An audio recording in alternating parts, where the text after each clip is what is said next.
அக்ஷய திருதினாலே தங்கம், வெள்ளி அப்படிதான் வாங்கணும்னு இல்லைங்க. இன்னைக்கு முக்கியமா மங்கள பொருட்கள் வாங்க. அரிசி, பருப்பு, சர்க்கரை, அதுக்கப்புறம் கல்லுப்பு, மஞ்சள் தூள் இந்த மாதிரி மங்கள பொருட்கள் வாங்குங்க. ரொம்ப விசேஷம்.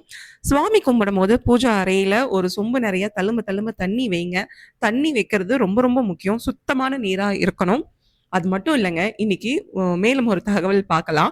உங்க வீட்ல குடியிருக்கும் இல்லையா பல்லிங்க, அந்த பல்லிங்கள போய் இன்னைக்கு தரிசனம் பண்ணுங்க. ஆனா பல்லி இன்னைக்கு அவ்வளவு சீக்கிரம் உங்க கண்கள்ல சிக்காது.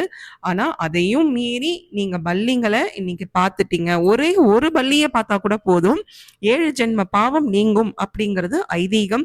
அது மட்டும் இல்லைங்க, பூஜை ரூம்ல இருந்து தப்பி தவறி நீங்க பல்லிய பார்த்துட்டீங்க அப்படின்னா மகாலட்சுமியே உங்களுக்கு அருள் செஞ்சதா அர்த்தம். முடிஞ்ச வரைக்கும் இன்னைக்கு உங்க வீட்டுல பல்லிகளை தேடி பாருங்க. நான் எங்க வீட்டுல இருக்கிற பல்லிங்களை இனிமேதான் தேட போறேன். நீங்களும் தேடுங்க. உங்க எல்லாருக்கும் சகல விதமான சௌபாக்கியங்களும் கிடைக்கணும்னு நான் ஆண்டவனை மனமாற வேண்டிக்கிறேன். வெற்றிவேல் முருகனுக்கு அரோகரா.